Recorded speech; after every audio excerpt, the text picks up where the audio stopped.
अस्सलाम वालेकुम फ्रेंड, की हाल आ। अज असी तुहाडे नाल एक बहुत ही वधिया जी रेसिपी शेयर करन लगे हाँ, जिन्हों कि आम तौर पर अचार चिकन कहा जाता। अचारी चिकन गोश्त बहुत ही मज़ेदार बनती है। तो ये अज की वीडियो जरनैन शाह के नाँ उन्होंने स्पैशल रिक्वेस्ट की कल सानू कि सानू ये वीडियो बना के विखाओ। तो अज असी उन्होंने ये वीडियो बना रहे हैं। चलो वीडियो शुरू करते हैं। अद्धा कप असी घे का लिया तो 750 ग्राम 3 भाग गोश्त लै लिया। गोश्त ये पा लेना कढ़ाई से, जो घे गर्म हो जाए।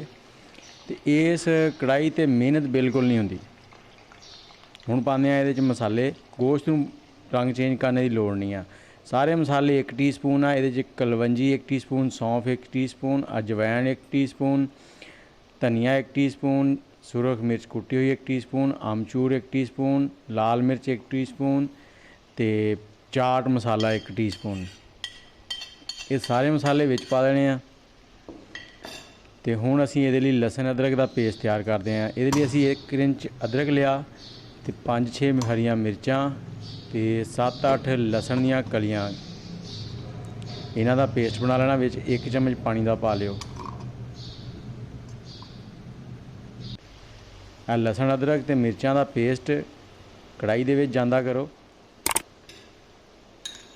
अच्छी तरह प्याला साफ करया करो।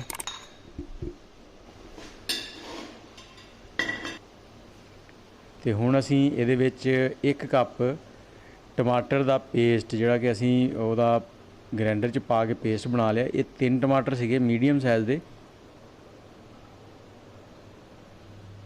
तो हुण असीं 3 ਤੋਂ 4 चम्मच वड्डे दही दे पावांगे। इहदे च दही तुसीं घੱਟ ਵੱਧ भी कर सकते हैं।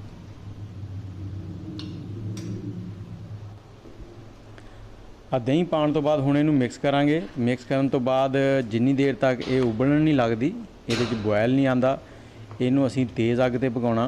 जदों ये उबलण लग जू तो अग दा फ्लेम जिहड़ा मीडियम दरमियाने तो थोड़ा जिहा घट करके तो इहनूं ढक के पकाउणा असीं।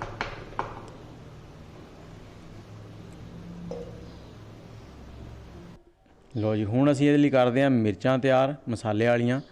उहदे लई असीं एक चाह वाली चमची लई आ आमचूर पाउडर, 1 चाह वाली चमची अजवैन, सौंफ, जीरा ते चाट मसाला। ये सारियां चमचियां चाह वालियां 1-1 ले लईयां। तो हुण दही दे 2 चमचे पाते आ। इहनूं मिक्स कर लेना पाउडर नूं।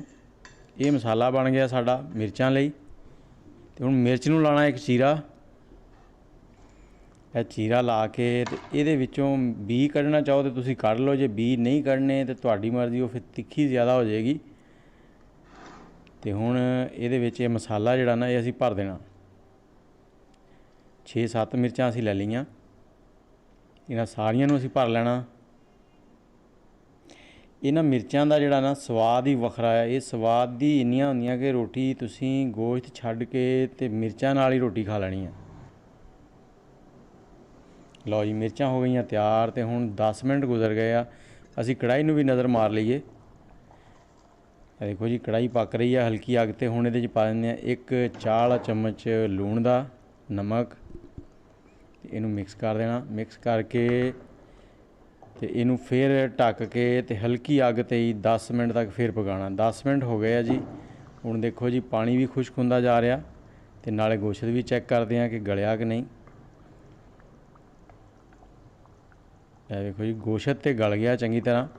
पानी थोड़ा जिहा अजे ज़्यादा, तो इनू 5 ਤੋਂ 7 मिनट होर थोड़ा जिहा पका लैंदे हैं हल्की अग ते ही। अग तेज़ नहीं करनी। तो नाले जिहड़ियां मिर्चां असीं भरियां सी ना, वो मिर्चां विच रख दिंदे हैं। वो भी 6-7 मिनटां दे विच चंगी तरह तैयार हो जाणगीआं। ढक दिता जी। हुण 7 मिनट तो बाद लो जी, 7 मिनट हो गए। वेखो जी, रंग भी बड़ा प्यारा आ गया हांडी का। तो थोड़ा जिहा अदरक सिट दिता विच। इनू मिक्स कर देना।